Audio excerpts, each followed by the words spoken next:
Hey, welcome back to another episode for Life for Living Well. My name is Richard. Before I dive into the topic that I have for this week, I do like to say if you like to join the waiting list or you receive weekly article that we publish, please when you get to the website, just put your email and you will be the one of the list that receive the article once a week that we publish out, and this article can be found on community website at www.lifeforlivingwell.com, or you can also find on medium.com, and each of the article you can listen to them through the voice reader, or you can read them if you have time, and most of this article lasts between 2 to 3 minutes for read, and I feel like the article is engaging, and with the feedback with the community and those who's already signed up with their email. So if you are interested in things like this, please visit our website and just drop your email, and you won't get any direct marketing to your email. So let's dive into it without taking much of your time. So the topic that I'm looking at this week is what I call the present is pleasurable enough. If you are frequent on this podcast, we usually take one individual quote and use the relevance of that quote to support the message we try to push out. Once again, the title of the message for this week is The Present is Pleasurable Enough. So Alan Watt put it this way. He summarized this particular topic in this way in one of his quotes. This is the secret of life, to be completely engaged with what you are doing in the here and now. And I totally agree with it. In today's fast-paced world, most of us rarely live in the present moment. In fact, majority of us, including myself, our minds are conditioned to dwell on the past or race toward the future. If you wanted to prove this, set 10 minutes for yourself and see how often your mind is drifting away for what you're currently doing. In fact, set 5 minutes and check what I'm saying. Unfortunately, both directions often bring anxiety if we focus so much into our past. If you worry about what we didn't do, what we should have done, it takes us away from whatever we are at that current moment.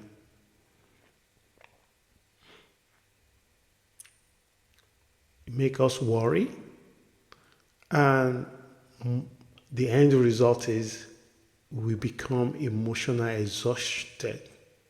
So emotional exhaustion. I once challenged myself to take a 10 minutes walk without thinking about the past or worry about the future. The future could just be a few hours time. What are you going to eat for dinner? Or are you going to sort out your car? Or are you going to get to the school in late to pick the children? So within the first minute, my eyes landed on a bed that beside the road. And instantly my mind began attaching meanings, memories, and imagined stories to it. The experience alone revealed how deeply conditioned the mind is to wonder. Have you tried to do something like that? And I challenge you to even try 5 minutes without using a lot of power to keep it on. And again, you have to be intentional to be able not to fall into that.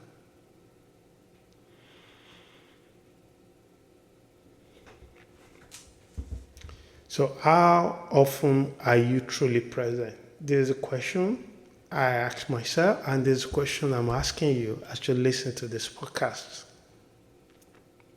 Have you ever intentionally observed how your mind works? Another question I've thrown to you is, how frequently does it pull you back to what someone said or did you years ago? Are you the kind of person that still remember the word and the wound someone that's done to you a couple of years ago? Even at that moment, you are in the best time of your life where you experience things that you don't experience every time. So being fully present, as Alan Watt described, sounds simple, yet it may be one of the most difficult mental disciplines to master. It's doable, but it takes a lot of effort for you. It takes a lot of commitment. And the more you're able to do it, the better you feel within yourself. So many of us confuse business with productivity. We multitask constantly, convincing ourselves that doing more means achieving more. In reality, our minds are often preoccupied with what comes next, leaving us disconnected from what we are doing right now. And even though when you achieve things that you want, you don't even have enough time to enjoy it, to absorb it, to reflect on it. You just take it and you're ready to move to the next one. So, another question that I pose to you is, what are the costs of multitasking and mental distraction? So, when we multitask, we rarely listen deeply. We are there, but what needed to be in that present is not there, our mind.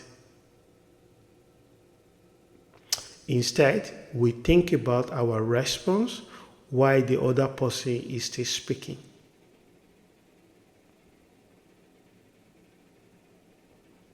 This habit causes us to miss genuine connection, and over time, relationships suffer. It is not uncommon to be surrounded by people yet still feel lonely. Distraction has a way of isolating us even in crowded rooms. Have you seen someone that has so much friends and be around a lot of people, but they still feel deep feeling lonely?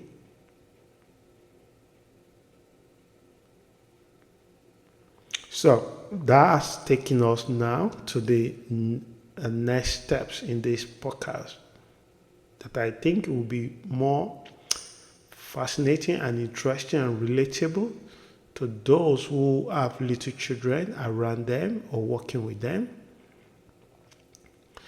What children teach us about present? If you have young children, or if you work with young children, or you have the opportunity to relating to them, they are some of the greatest teachers of mindfulness.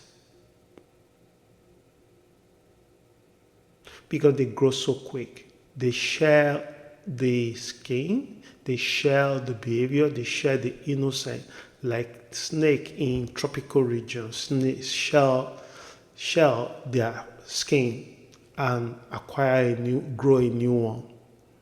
Because the thing that they do for couples of months, they won't do it in few months' time again. And if you miss the opportunity to be in that presence for them, and you're already relating to them as if they're already 8 years old, 10 years old, older than where they are, you will miss the point.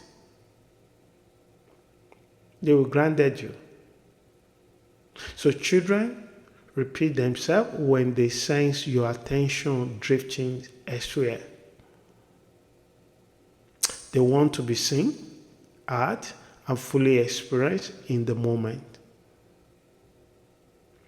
Even as an adult, you have many things in your mind that needed to be doing or needed to be prepared for an hour or 2 hours time, even a week or month's time.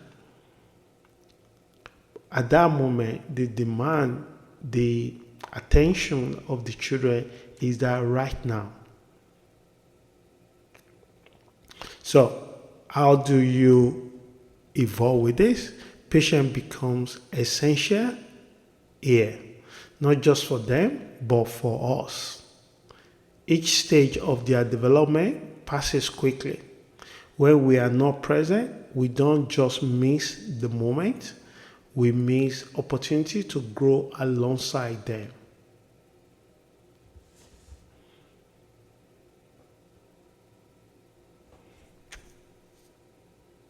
So as I'm rounding this toward the end, the next thing on my mind to share with as part of this topic is practicing mindfulness in everyday life. How does it look like? What is the tools? What is the process that involved? You can read more about this particular topic, and I think it is very essential to live in the world that's so loud but actually very quiet. So, practicing mindfulness in everyday life. With the business of modern life, being fully present 24 hours a day may not be practical. However, being intentional about presence is achievable. Start by setting aside small pocket of time, anywhere from 5 to 30 minutes. This is what helped me as well, that I can say I have few minutes in a day that I can say I am present. I can have hour, 2 hours, 3 hours, 5 hours that I can say I have a focused walk. And typically it's something that happens for me when I get up early in the morning, when I have just first 3 hours to myself. The rest of the day, there's too many other stakeholders that demanding my attention one way or the other. And you have to find the balance in doing that. But for someone that have never been intentional about being present, I suggest that consider create and devote at least 5 to 30 minutes a day. Even by the time you just sipping your coffee or your tea or glass of water, try to feel it.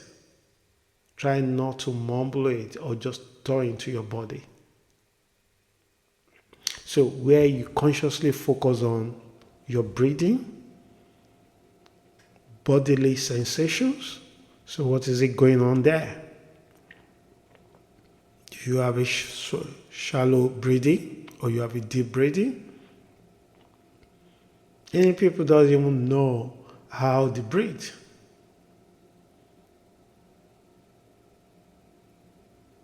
So your current activity, if you're washing the plate, just focus on washing the plate. Feel the warm water on your touch of your skin. Feel the foam of the soap. Dry the plate. Just focus on it and you begin to say something that you actually enjoying it. It look things that you don't really enjoy to do. So practice doing one thing at a time. Gradually, you will find that your capacity for presence increases. So let's look at the long-term benefit and then we round it up. So the long-term benefit of living in here and now. Developing mindfulness takes perseverance and indomitable spirit. Like any habit, it requires patience and consistent practice, but the rewards are undeniable. Greater awareness brings improved mental health, deeper relationships, increased clarity and focus, a richer, more fulfilling life. There's no doubt that cultivating presence positively impact every area of your life. The present moment, and after all, is more than enough. So I hope this message is helping someone today. If you like what you're hearing from this podcast, please share the podcast, subscribe to it so that we can grow the community more. And I hope this message helps someone. Until we meet again, please stay safe and have a wonderful week. Ciao.